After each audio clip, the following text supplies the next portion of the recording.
컨디션들 어떠세요? 지금 이제 한 주에 막바지 지나가고 있어서 우리 작가님들 많이 또 고단하실 때다, 그죠? 그러함에도 불구하고 우리의 아침은 시작이 되었습니다. 자, 미션 85일 차입니다. 우리 김정희 작가님 비타민 나눔인데, 그죠? 또 예쁘게 올려놓으셨대. 자, 진행을 해보겠습니다. 김정희 작가님. 네, 좋은 아침입니다. 네, 긍정 오늘의 비타민은 아낌없이 격려하자. 이고요. 제가 나는 말하듯이 쓴다는 책에서 강원국 작가가 일이 재밌어지는 말의 기적이라는 챕터를 제가 읽으면서 오늘 참 적절한 단락인 것 같아서 소개해드립니다. 일이 재밌어지려면 우선 우리 말의 기적, 생각의 기적 우리가 많이 생각하지만 그 중에서 첫 번째는 나를 춤추게 한 보상과 목표. 보상이 주어질 때는 우리가 열심히 우리가 다 직장 생활을 해보고 하고 있고 했던 경험들이 있는 분들이라서 생각해 보니까 보상이 주어질 때는 더 열심히 일했던 기억이 납니다. 그리고 또 분명한 목표를 제시해 줬을 때는 또 열과 성을 다했던 기억도 나고요. 목표는 달성하기에 너무 쉬워도 곤란하고 너무 어려워서도 안 된다. 목표는 옹색하지 않을 정도의 명분과 정당성이 있어야 한다. 두 번째는 동기를 부여하는 당부라는 단락이 있는데 당부하는 대로 했을 때 뭔가 얻을 수 있다는 기대감을 심어줘야 한다. 가정이건 기업이건 사회건 당부대로만 잘 돌아가면 아무 문제가 없다. 우리의 희망사항인 것 같습니다. 세 번째는 제가 비타민에서 나눴던 단락이고요. 아낌없이 격려하자. 당부보다 더 포괄적이고 일상적으로 쓰는 게 격려랍니다. 그래서 우리가 누군가를 향한 기대야말로 최고의 격려다. 그런 말인데 우리가 또 격려에 우리가 주변을 살피고 어려운 사람을 돕는다고 격려를 많이 하기는 하지만 우리가 정말 적절한 격려를 하고 있는가에 대해서도 한번 생각해 볼 필요가 있고요. 격려에는 기대 말고도 많은 방법이 있다. 우선 점점 나아질 것이라는 희망을 북돋은 격려가 있다. 그래서 격려에는 인색할 이유가 없다. 아무리 많이 해도 문제될 게 없다. 아낌없이 격려하자. 자녀에게, 친구에게, 부모님에게, 그리고 무엇보다 스스로에게 잘 될 거라고 지금 잘하고 있다고 격려하자. 물론 잘하고도 계시겠지만 한 번 더 힘내시라고 들려드리는 얘기였습니다. 오늘도 편안한 하루 되십시오. 감사합니다. 와, 아침 비타민을 너무 막 멋있게 열어주시네요. 너무 좋습니다.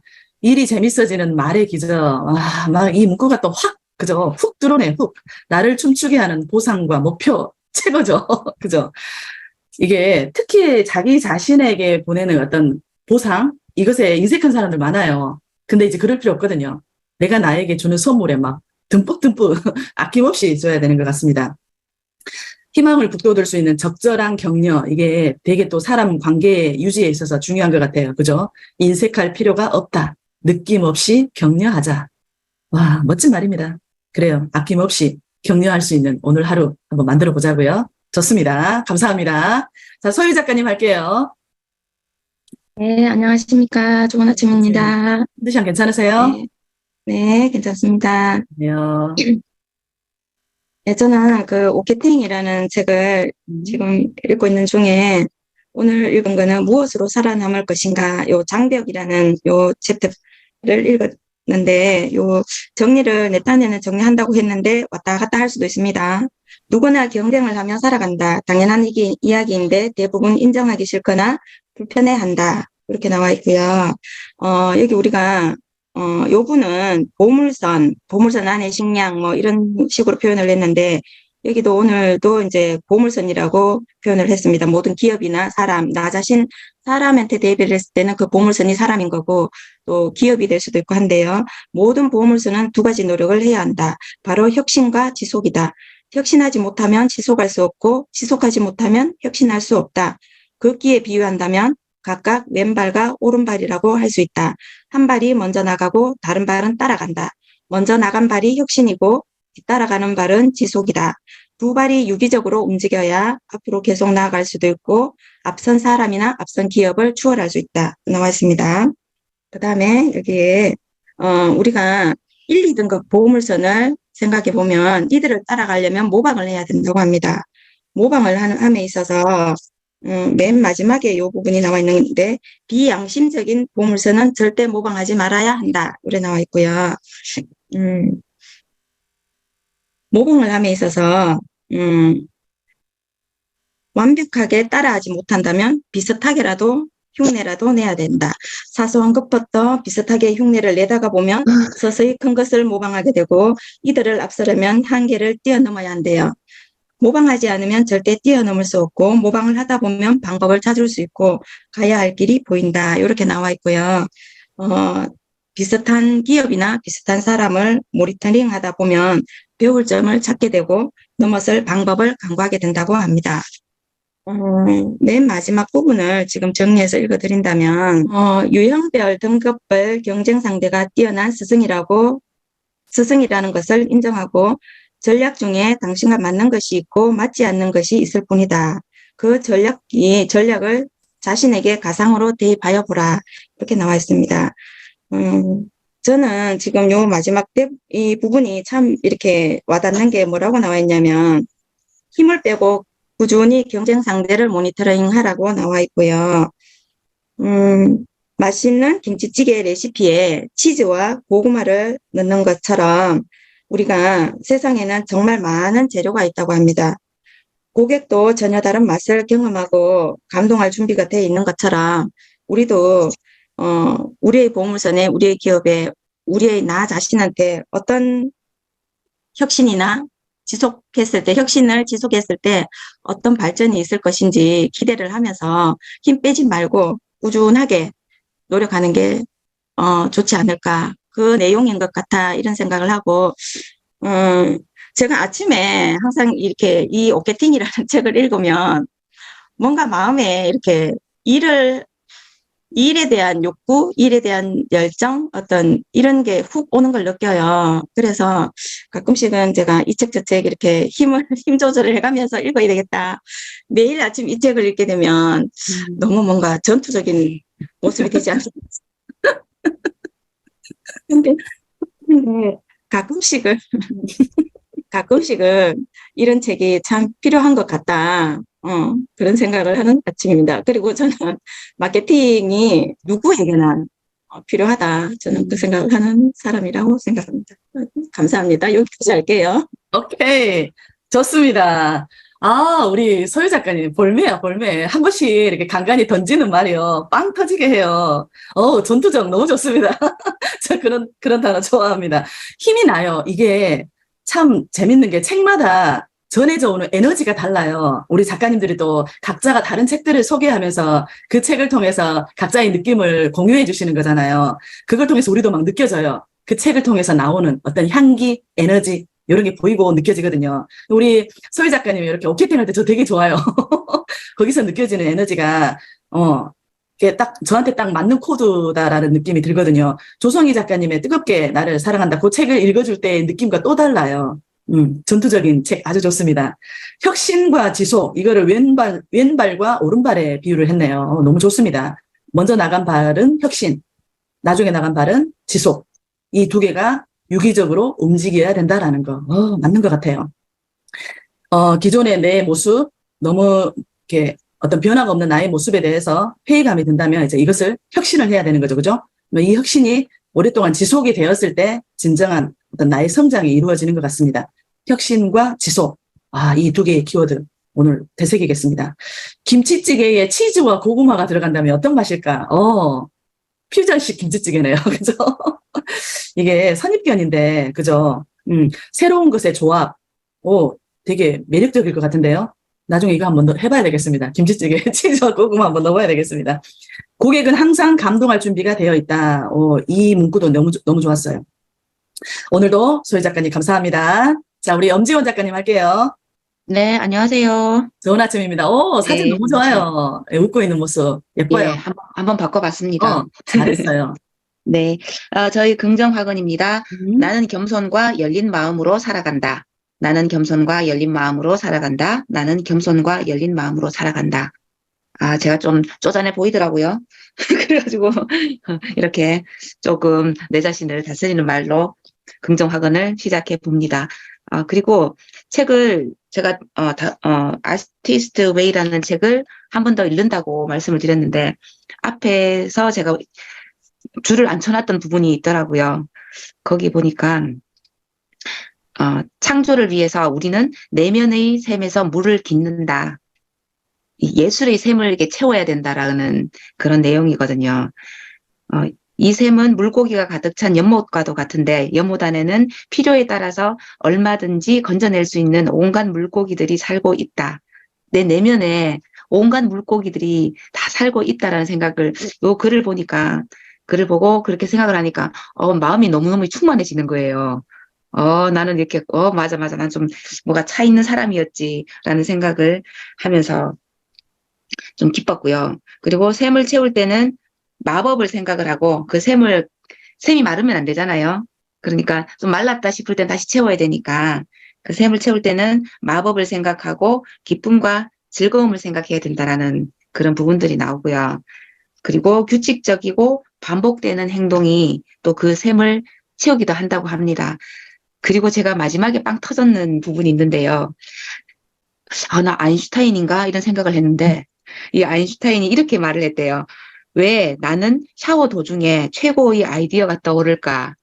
이런 말을 했는데 저도 샤워하면서 좋은 생각들이 막 떠오르는 거예요. 어떤 문제의 해결책이 떠오른다거나 이런 생각이 막 떠올라서 왜 이거 벗고 있을 때 왜 이럴까? 뭔가를 쓸 수 있을 텐데 그런 생각을 했었는데 아인슈타인이 또 그런 생각을 하면서 그런 말을 하면서 짜증을 냈다고 이렇게 나옵니다. 그런데 이게 오늘날의 그 연구 결과에 따르면 이 샤워가 바로 예술적인 두뇌 활동이라고 이야기를 하네요. 그러니까 빨리 끝내고 샤워를 하러 가야 되겠다라는 생각이 들었습니다. 네, 이상입니다.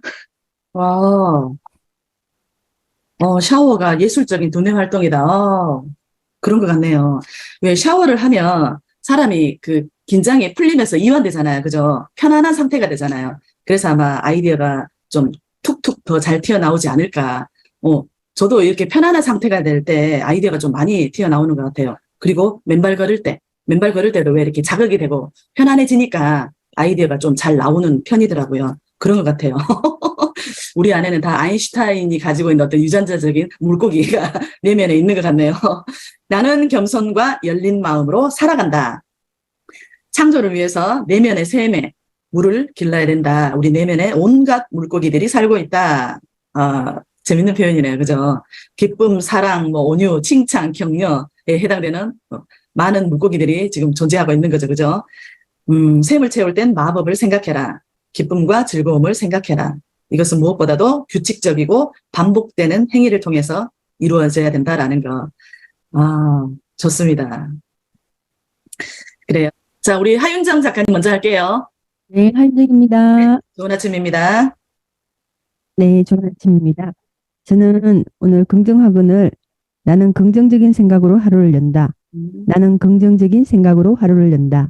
나는 긍정적인 생각으로 하루를 연다. 오늘은 왠지 아침에 기분이 안 좋은 것 같아서 조금 약간 우울한 느낌이 들어서 이 메시지를 썼습니다. 그리고 어제 늦게까지 가게 막 청소하고 이래가지고 늦게 들어왔거든요. 그래서 아침 일어나서 책을 읽는다면서 안 읽고 그냥 잠이 들었나 봐요. 조금 전에 막 일어났습니다. 오늘 여기까지 하겠습니다. 오케이. 목소리에 힘이 없어요. 마음을 축 처지게 하는 그 원인이 뭔지를 찾으시고요. 그것에 너무 오래 있지 마세요. 그냥 쓱 지나가는 감정이라고 생각하세요. 모든 어떤 마음의 찌꺼기들은 내가 만드는 거잖아요. 그죠? 나를 좀 불편하게 하는 거, 해롭게 하는 것들은 내 안에 너무 오래 있으면 안 돼요. 그건 안 좋은 물고기예요. 안 네. 좋은 물고기는 빨리 밖으로 버려야 돼요. 저 송도 바닥까지 버리고 오세요. 감사합니다. 버릴게요. 그래요. 우리 힘내보는 겁니다. 좋습니다. 자, 우리 김선옥 작가님 자리에 오셨을까요? 네, 선생님. 좋은 아침입니다. 아이고, 잠깐만. 아이고. 네, 선생님. 그래요. 좋은 아침입니다. 저는 오늘 긍정학원을 나는 오늘 글 쓸 시간이 충분하다. 이렇게 썼어요. 정말 직관적으로 오늘은 좀 그 글 쓴다는 게 그렇잖아요. 뭐 시간이 많이 주어졌다고 많이 쓸 수 있는 게 아니고, 예, 한번 이렇게 좀 집중해서 몰았으면 또 이렇게 써내려가는 게 있어서 오늘 긍정학원을 나는 오늘 글 쓸 시간이 충분하다. 이렇게 한번 써봤습니다. 스님들도 글쓰기 작업 잘 진행하길 바랍니다. 이상입니다. 오케이, 좋습니다. 나는 오늘 글 쓸 시간이 충분하다. 요즘 우리 김선욱 작가님 마음에 좀 큰 부담을 주고 있는 것이 이 글쓰기, 꼭지 글쓰기가 아닌가라고 생각을 해봅니다. 은연중에 긍정학원에 글쓰기에 관련되는 어떤 에너지가 많이 들어가 있어요. 그래요. 아주 잘하고 계십니다. 나는 오늘 글 쓸 시간이 충분하다. 넘칩니다. 그 넘치는 시간을 통해서 또 바짝 짧고 굵게 해낼 수 있기를 축원드려 봅니다. 제가 그 전에도 말씀드렸던 자기 규정 효과라는 게 있습니다. 이게 지금 우리 현재 하고 있는 자기 긍정 파건, 이것과 이제 같은 맥락으로 보시면 돼요. 실행이 답이다라는 이 저자는 이제 자기 규정 효과라는 언어를 사용을 합니다. 자, 오늘 거기에 소개된 내용 또 일부를 여러분들에게 알려드리면서 오늘 미션 85일차를 마무리할 수 있도록 하겠습니다. 지금과는 다른 모습으로 살고 싶다면 그냥 자신을 원하는 모습의 사람으로 규정해버리면 된다고 합니다. 이러한 변화를 위한 자기 규정 3단계가 있다고 합니다. 우리 한번 짚고 넘어가 볼게요. 실천에 옮기지 못하고 있는 결심 한 가지를 찾아보는 것입니다. 여러분들 혹시 옆에 메모지가 있다면 한번 살짝 적어보세요. 저는 여기에 그 첫 번째 요인에 뭘 적어봤냐면 26층 계단 걷기. 오래전에 루틴을 했었다가 이제 100일 챌린지가 끝나고 나서는 그게 다시 우선순위에 밀리면서 안 하고 있어요. 계단 걷기를. 그래서 지금 최근에도 다시 시작을 했던 게 있습니다. 26층 계단 걷기. 두 번째, 실천을 가로막는 걸림돌이 되는 자기 규정을 찾아내는 것입니다. 저는 이제 이거 두 번째 해당되는 말이 뭐였냐면 나는 계단을 한 개층만 올라가도 숨이 차고 힘들다라는 게 이제 나의 걸림돌이 되었던 것이었어요. 자, 세 번째입니다. 변화의 디딤돌이 될 수 있는 자기 규정으로 바꾸는 겁니다. 그러면 이제 저는 이제 세 번째에 맞는 자기 규정을 나는 계단 걷기를 좋아하는 사람이다. 라고 이렇게 세 가지를 한번 자기 규정을 해봤습니다. 우리 여러분들도 그 세 가지 한번 적어보시기 바랍니다. 첫째, 실천에 옮기지 못하고 있는 결심 한 가지를 찾아본다. 두 번째, 실천을 가로막는 걸림돌이 되는 자기 규정을 찾아낸다. 자, 세 번째, 변화의 디딤돌이 될 수 있는 자기 규정으로 바꾼다. 우리의 태도나 행동 역시 우리 자신을 어떻게 규정하느냐에 따라서 결정이 되는 것입니다. 우리의 인식이 맞든 틀리든 우리 모두는 자신의 믿음과 일치하는 방식으로 행동하기 때문인 거죠. 자, 세네카라는 사람이 이런 말을 했네요. 우리가 어떤 일을 감히 하지 못하는 것은 그 일이 너무 어렵기 때문이 아니라 어렵다는 생각에 사로잡혀서 그 일을 시도하지 않기 때문이다라고 얘기를 했네요. 자, 마지막입니다. 자신을 새롭게 규정하게 되면 우리의 행동은 그 새로운 아이덴티티를 뒷받침하기 위해서 자동적으로 달라진다라고 합니다. 그래서 내가 어떻게 마음을 먹고 행동하느냐에 따라서 나의 아이덴티티는 내가 만들 수 있다라는 거죠. 자, 오늘도 흔들리지 않는 자기 확신으로 오늘 하루를 온전히 내 시간으로 쓸 수 있었으면 좋겠다라는 생각을 해봅니다. 오늘 미션 85일 차였습니다. 우리 작가님들 함께 할 수 있어서 행복했습니다. 오늘도 많이 웃으시기 바랍니다. 여러분, 오늘도 고맙습니다. 사랑합니다. 좋은 하루 되십시오. 감사합니다. 힘냅시다. 네, 좋은 날 되세요. 힘냅시다. 파이팅! 네, 사랑합니다.